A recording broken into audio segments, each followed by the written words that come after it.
Hello, everyone. Welcome to the Tablas Creek Instagram Live conversation. I'm your host, proprietor Jason Haas. My guest this week is a legend in the Rhône American wine world. It is John Alban, founder of Alban Vineyards down in Arroyo Grande, and of course also co-founder of Hospice du Rhône, one of the most important advocates for the category that we inhabit together. So he's a lovely guy. I cannot wait for you to get to meet him. But as I always do, while I am waiting for people to join, I wanted to share a few pictures of what we have going on here at the vineyard. So the big news is that we recently got about 4 inches of rain. The sun is out today, but it has been very wet over the last few days. So I got a couple pictures of what it looked like in the middle of the rain coming down. This is a little valley near where I live. We've got a picture yesterday of the sun kind of breaking through the clouds. I got out to the vineyard today and it is just stunning. So we've got like wildflowers blooming everywhere. We've got a mix of blue sky and puffy clouds. We have Las Tablas Creek flowing away more than it has been at any point this year, which is great. Our reservoir is full. We've been getting through the vineyard pruning. This is a Grenache vine that we finished pruning. But there's also a lot of stuff which is still to go, and we've had to take a little break because it's been so wet. We have gotten our retention basins full. I'm going to do an explainer about this in the next week or so, where we've been digging these pits along the drainage area where the water that flows off the property would go, so that it stays on the property and slows down and sinks in, and we can then pump that onto the vineyard. We run this drainage area through our compost piles, so we make these compost, essentially giant batches of compost tea. And then finally, last thing that I want to show you is kind of exciting. This is a mountain lion footprint that I found down by the creek as I was wandering down there this morning. That is that's big. It was like bigger than my fist, and was happy that I was not actually seeing the lion itself. Okay, so I'm going to stop sharing. I am going to invite John to join, and hopefully this will all work as smoothly as it did when we did our test yesterday. So, okay, John, I'm sending the invite through right now. And hopefully this all works. Technology is amazing when it works. Marvelous. Incredible. Like we've been doing this all our lives. You're a production genius, Jason. The things that we had to learn during COVID that we never thought that we would be doing. To name a few. Awesome. Well, I'm not sure if you were on at the very beginning. I gave a super quick teaser to some of your many achievements, obviously helping create this whole American Rhone movement that we're both a part of, co-founding Hospice du Rhône. I mean, many things. But I like to start by asking people to kind of share their story into wine. Like, was wine something that you knew you wanted to do as a job? I know your family was into wine. I know your dad, you've talked about your dad and his love of wine, but I'd love you to talk a little bit about your journey. Well, I genuinely come from a background of no wine other than what you alluded to, which is that my father, like your father, very much loved wine. But unlike your father, he didn't know anything about wine. He was the consummate consumer. He was not a connoisseur. He was not a collector. He just really appreciated wine. And as a physician, he was one of the very early proponents of potential health benefits of wine. Cool. This goes back to an era when doctors could have more control and, in fact, ownership in hospitals. And my father was able, this is in the 60s, to prescribe small amounts of wine post-operatively to his patients. Uh, and his patients all loved him and lavished him with gifts of wine that he would bring home and knew nothing about. So from a very, very early age, I helped him catalog the wines. Really exactly what you would do if someone gave you a bottle of wine you never heard of, but without the internet. So we needed Hugh Johnson's World Atlas of Wine and Right. looked up, what is this made out of? Do you age it? What temperature do you serve it at? All the questions anyone would ask. And what age were you when you were starting to do this? Very young. My earliest memories of doing it, my dad and I were best friends when I was growing up, and I would spend any excuse to be with him was a good excuse. But as early as 8 years old, he would have me tasting different things, and really by 11, I was helping pick wines for parties and working on pairings for dinner. The irony of this is that it really wasn't until I was about 12 years old that I genuinely tasted a wine I enjoyed. I had all this intellectual information about what the wines were supposed to be like from reading about them. My dad would say, "Is this the one that's supposed to taste like cherries?" I said, "Yeah, yeah." I said, "Do you get the cherries?" I said, "I do get the cherries." But none of it brought me any pleasure. Right. And it was, in fact, a very cheap bottle of off-dry German Riesling Right. that for the first time I looked at my dad and said, "Wow, that's delicious." And I meant it. I have a similar first memory of wine. Like the first one that I can remember being able to taste the things that my parents would talk about and thinking, huh, I kind of get why people like this, was an Alsatian Gewürztraminer with a little hint of sweetness also. And I think it's the same thing. It's just that like sort of translation into, it's not just sour, like it's got a little bit of the sweet. It makes the fruit a little more evident. I wonder how many people had a similar kind of off dry first introduction into wine. I bet it's a lot. It's a lot because like you, I frequently ask people what was the wine that sparked this for you? Because for every person who comes from a generational winery or vineyard or generational association with wine, there's got to be 10,000 people, thank God, who don't. Right. Uh, and we all, I liken it to when I first started drinking coffee. I put cream and sugar in it or milk and sugar in it. Now I can't imagine doing such a thing. Coffee is black and nothing goes in it. But I think that's a natural transition for people, for sure. Cool. So, okay, so you grew up with these kind of cool experiences with wine and with your dad. Like, at what point did you think maybe this might be something you'd want to do as a career? Genuinely, when I was 17 years old, I first started to think if I could figure out how to make a living in the wine industry, I might go for it. I still joke that I don't know if I figured out how to make a living, but I have gone for it. Uh, the Jason, it was such a different time. Today you go to Cal Poly, there are countless classes you can Right. take, and there are numerous schools. It's a respected profession in many ways. But at that time, I joked that there was the old joke in college of what I majored in basket weaving. If you took some kind of pseudoscience class, I decided this was beneath basket weaving. And when I really embarked upon it, I would tell my parents' friends, "I'm going to clown school." And they were so fascinated by that. And I said, "Yes, I'm going to learn how to juggle. I have the nose. I got a lot going for me." Because it was just embarrassing to claim that I was somehow going to study wine. That sounded like a joke. And then turn it into a respectable career. And you went to Vassar, if I remember right, right? I did for undergraduate. That's right. And I really didn't know.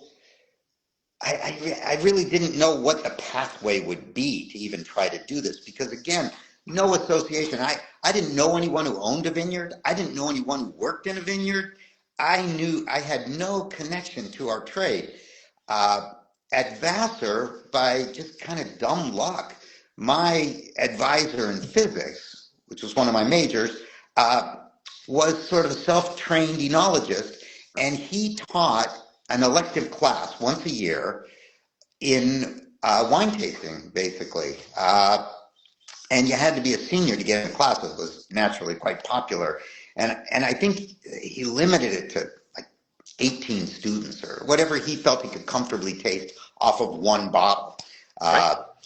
And so I did take that class ultimately and try to figure out what I was going to do next. I went to Fresno State for graduate school, mostly because I didn't have any prerequisites to get into Davis's program.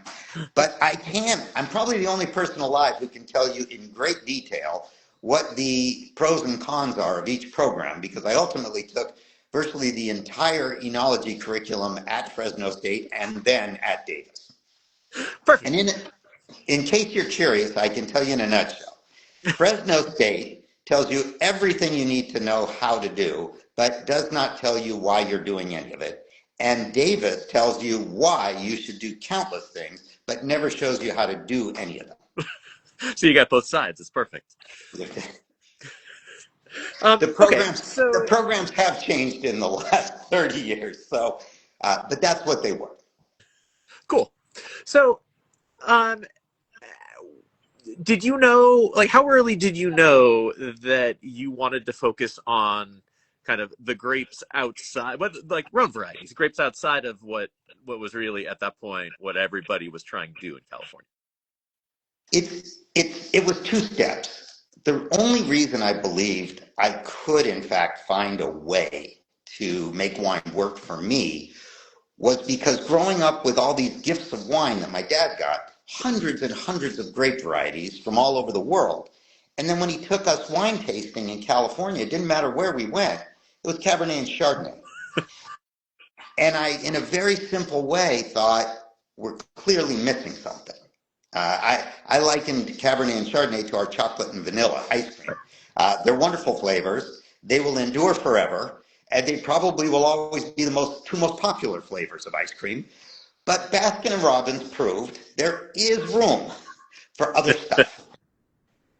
That set me on a long journey to exploring and asking, well, what is that other stuff? And of course, you'll really appreciate this. You really have to step away from not just what are the wines I love, but what are the wines that make sense? Because there are lots of fantastic grape varieties that are ill-suited to California. And then there are grape varieties that are wonderfully suited. So, of course, it couldn't just be about what I liked. It was about what made sense on a lot of levels. And Rhone varieties make sense on so many levels that it just struck me as, oh my goodness, how is it that we're not doing this? And I frankly, Ann Noble at Davis, I don't know if she's there anymore, longtime professor, just made fun of the whole idea and told me it was a complete waste of time. And that just sparked more in me because I think if nothing else, I felt like I want to know where I'm wrong. I want to know, this just seems so right. I got to figure out what they know that I'm missing. Yeah, I mean, that sounds incredibly familiar to like all of the origin stories that I heard my dad and I hear the parents telling. It's the traveling around California, remarking on how Mediterranean the climate is and wondering like, why on earth is this not the way that people were going from the beginning? And of course, in a lot of ways it was. You think of what was planted here in the 19th century, a lot of it was that kind of Rhone Mediterranean tradition, and other things grew up afterwards. But okay, so how about how did Arroyo Grande enter into this plan? Well, that's a great question because, as you well know, the single biggest factor in wine quality is wine grape quality. And this is where Tablas and Alban have such an interesting difference in point of departure. And it intrigues me entirely, which is that I long ago concluded that the single biggest factor in wine grape quality is climate. And of course, soil is enormously important, but I put it secondary. Right. And it seems to me that Tablas, in a great way, your father and the parents, were very soil focused, like soil obsessed. And I was climate obsessed. And as I looked at the climate, that one of the more unique things I did in its era, it sounds painfully obvious today, I will admit that, but it was quite unique at the time, was, of course, there's the Davis system of classifying regions. Right. And I wanted to understand what's going on in the Northern Rhone, what's going on in the Southern Rhone. So, of course, I looked at the data that way, but then the next thing I did was I took the reportedly great vintages and asked myself what was different about them climatically from the average. And that was a big divergence.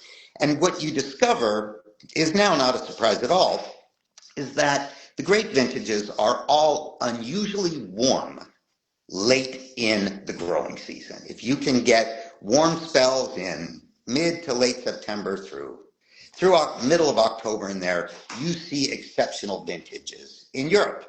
Right. That got me hugely excited because that's the norm here. Yeah.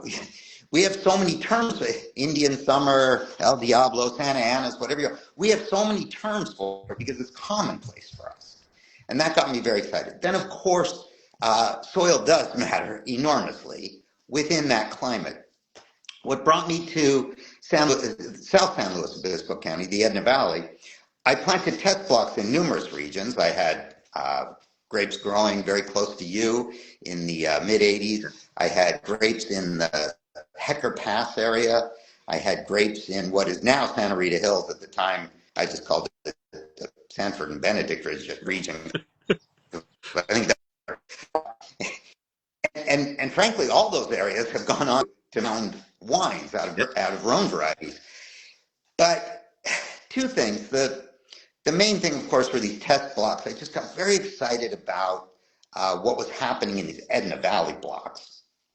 But you come from an old enough world to remember all this hullabaloo once upon a time about the northern limit. When you traveled to France, they would say, oh, Chablis is so great because it's the northern limit of Chardonnay. Right. And Burgundy is the northern limit of Pinot Noir. This idea that if you could find the coolest place where you still ripen that grape, something exceptional came of that. I don't know if I believe in that much anymore, to tell you the truth, which is kind of funny because I'm also going to tell you it was seminal and how I ended up where I did. And we can go on and on about the significance of it or not. But what it does portend is a greater probability of making exceptional single varietal wines. So I long ago maintained, and it made me laugh out loud when I learned of Beaucastel coming into Paso. I long maintained that Paso would be our Chateauneuf de Pape. And I saw the areas like Santa Rita and the Edna Valley being more northern Rhone in their nature. I long ago let go of all the comparisons to Europe, and the joys of being a Rhone producer is, see, we don't get tied to that. Chardonnay producers, Pinot Noir producers, they can't talk for 15 seconds without Burgundy coming out of them, Burgundian. We're so past any comparison to anything else. You have, of course, a natural, glorious umbilical cord that will never be severed to shut them up, and it's magnificent. But I wonder, Jason, do you even bother to compare your wines to the Southern Rhone anymore, or are they just your wines? Yeah, less and less. And certainly in California, where like there is an understanding of pastorals, of the regions, and of these varieties. Like I find myself coming around to talking about Chateauneuf and the Southern Rhone like it's the third or the fourth or the fifth thing that I talk about. It's still more than that on the East Coast, where there's less understanding of regions within California, less understanding of maybe some of the varieties as they grow in California, and a greater exposure to the wines of Europe. But yeah, I agree. It is so much less of the focus of the conversation than it would have been. And that's beautiful, because to me, that's what it has to be be authentic. If we're going to look at tiny appellations in France that neighbor each other and extol the virtues of their differences, well, how different are you going to be 6,000 miles away? And with And that, honestly, if we were not different, like, what would be the point? Like, none of this is remotely interesting if what any of us are trying to do is, like, at best make a copy of something that's done somewhere else. It's not. I think of it as being like a color palette. Like you have these same kind of like inspirations, and then you just take it in a new direction. But it yeah. I think all of us have probably had to answer that question a handful of times. but I think it's really important, because that's the natural evolution of California's trade, is going beyond varieties even, which have so dominated the conversation of California wine, so much so that we had to make up a word for a wine that was 100% one variety. The French didn't have such an expression. We needed it because we became so varietally conscious. Right. But now we are gaining this wonderful regionality that is beautiful and really allows us to fly much higher. Super cool. Okay, I'd love to use this as a segue to jump into talking a little bit about Hospice du Rhône. Can you talk about how that came to be? Absolutely. Now we're going way back to a time when you needed any way to explain what these varieties were, why was anyone growing them, what should consumers expect from them. And as I found myself traveling around the world telling the story of Rhone varieties in California, and then the varieties everywhere, I started to cross paths with a lot of the same individuals. But this is so inefficient for us to fly to New York and us to fly to Austria and all these different places. Why don't we come up with a way to have everyone come to us, but also reach a critical mass instead of one or two or three? How about 100 of us joining together and telling the story? That was really the birth of Hospice du Rhône, and it grew beyond my wildest imagination, Jason. It's humbling and somewhat unbelievable for me. So one of the things which I have always really valued about hospice is kind of the enthusiastic participation that you have gotten from so many French producers. And I wonder, was it hard to convince them in the earlier days that it was worth hopping on a plane and flying to Paso Robles and showing what they do and talking about what they do alongside what all of us in California were doing? It it was something that only happens when you are as young and naive as I was when I embarked upon that idea. Because anyone who knew, it was absurd that they, and I say that to them today. I say it's absurd that you cast your faith, that you took this leap of faith. What happened was we made a series of appointments to see people in France. Hysterically, a number of them, once we got there, seemed oblivious to the appointment we'd made. And we didn't really have the budget to keep doing this. But there were three. It started with Yves Quiron. He was the first person to host us, to listen, to embrace the idea, and he quickly introduced us to Yves Gangloff and Francois Villard. So we had an original core group of three amigos, and that quickly blossomed to the four amigos when Pierre Gaillard joined ranks. But out of that, they became these magnificent ambassadors who would tell anyone and everyone who would listen, you need to support them. You need to go. You need to understand what these folks are doing. And it just blossomed. But So it would have cool. never happened without the amigos. Awesome. Okay, so I have I have sort of a business question. Um, it seems to me like you have been the rare winery that kind of from the beginning had a sense of like what the right scale was for you. Um, and I'm wondering, is that true? And or has your thinking as to how much wine you wanted to make and how you wanted to sell it, has that changed over time?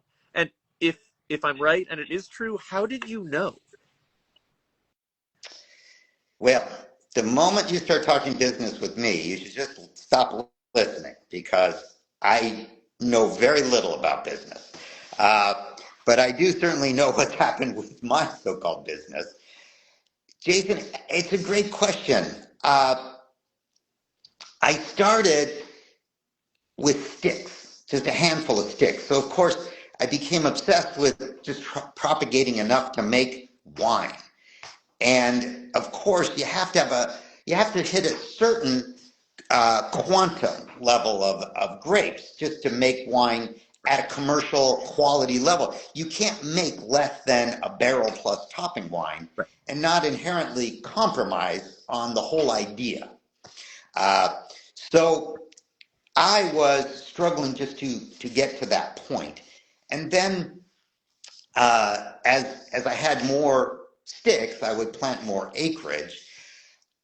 It sort of got to where the easiest vineyards for me to cultivate here were planted, and then we were getting into very steep, terraced, challenging vineyards, which I added slowly because I had no experience with that. I didn't even know what equipment it would take or how to lay them out. So that naturally happened slowly, and I think the things that inherently made me go slower than an impetuous youth wanted to go, I wanted to go much faster.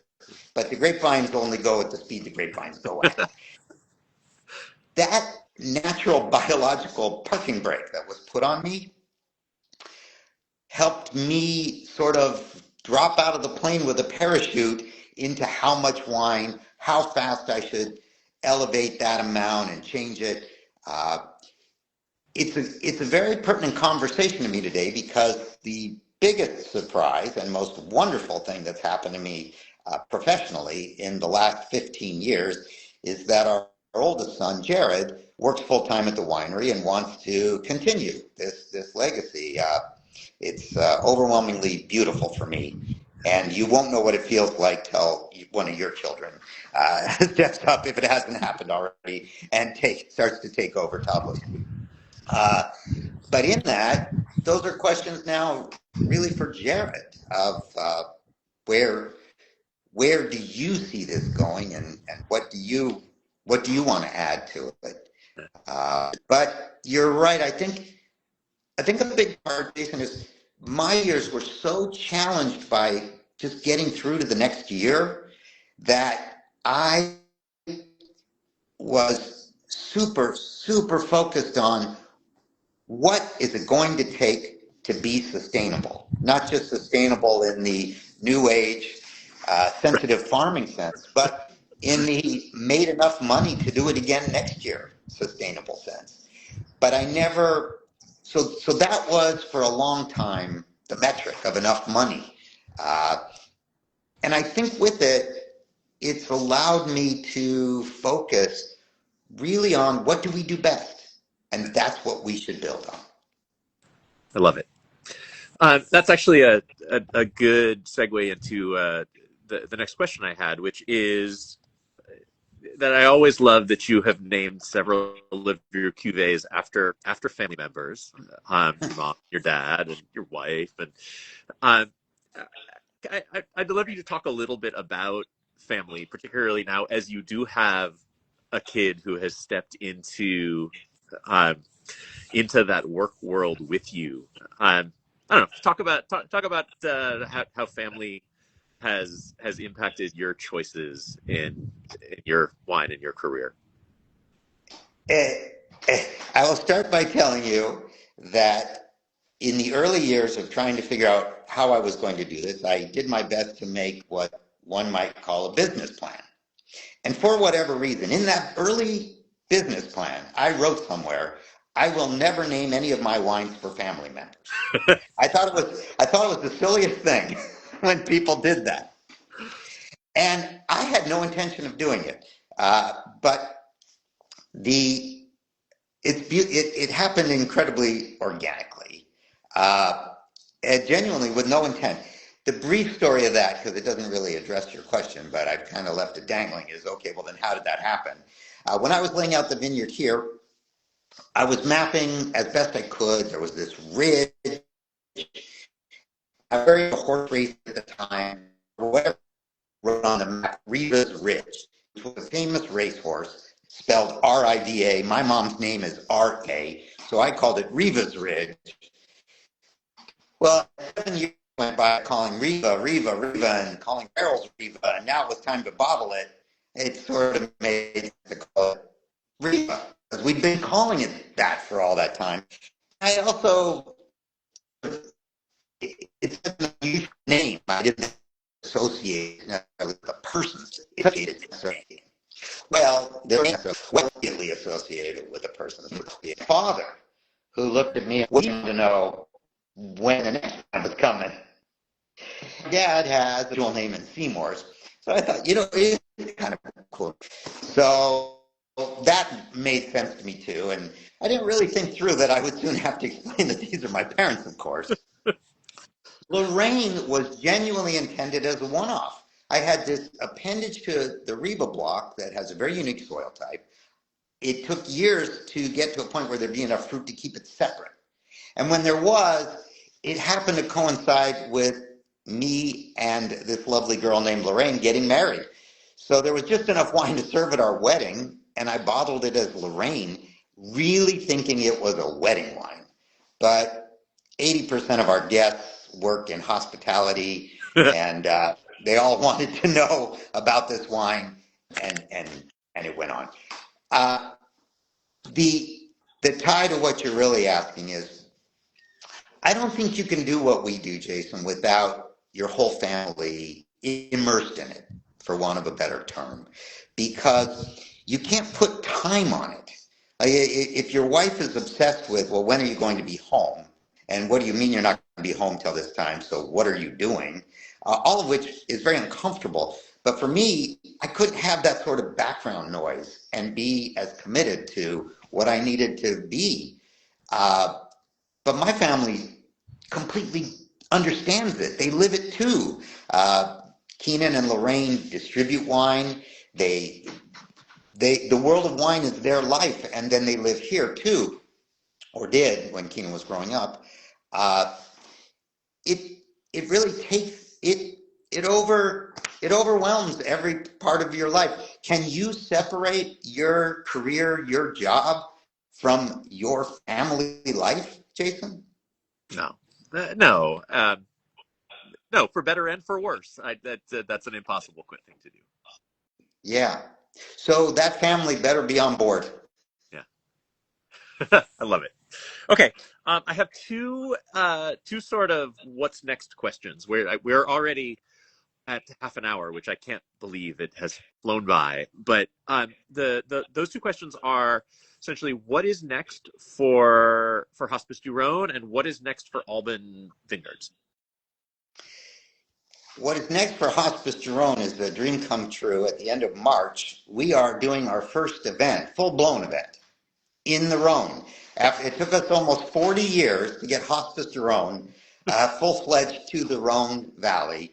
And this is really a once-in-a-lifetime event. I think there may be a few cabins left for this float down the Rhône River on a riverboat that we have chartered entirely for Hospice du Rhône. It's ours stem to stern. I'm learning boat lingo, by the way, as I get ready. Uh, and that's what's next for Hospice de Rhône. Anyone interested in Rhône varieties should definitely check this out at Hospice de Rhône, because people, when years go by, people will speak of being on this boat the way people say they had relatives on the Mayflower. As far as what's next for Alban Vineyards, that, my friend, is why you'll need to have Jared on your show, because Jared will tell you what's next for Alban Vineyards. I am just here for as long as the good Lord and Jared let me be here. Awesome. How do people learn more about what you're doing at Alban? If people wanted to find or buy your wines, how would they do that? I think the internet is an invaluable resource for finding anything and everything. Locally, we're distributed by J&L Wine, and primarily through restaurants. But you can definitely find us retail. But I recommend people Google it, because it can be a wild goose chase, and I don't want to send anyone on a wild goose chase. Besides the Alban website, a great way to experience us is this private wine series we introduced 3 years ago that we do at a barn we call Ranch. And if you want to learn about those events, which start in April, they are a lot of fun and very informative, not just about Alban, but countless things related to wine. It goes pretty deep, but it stays fun the whole time. And that's rakedranch.com, RAKED. And would love to meet any or all of you at a future event. Jason, thanks so much for inviting me on. This was terrific and fun. Thank you, John. Such a pleasure. Always fun to spend time with you. I appreciate you taking a little chunk out of your Wednesday afternoon for me. Stay dry. Awesome. You too. Okay. Thanks, everybody. I hope you enjoyed this. I will be back next month, and I look forward to seeing you then. Meanwhile, if you are in California, enjoy the rain. If you are anywhere else, enjoy the end of winter.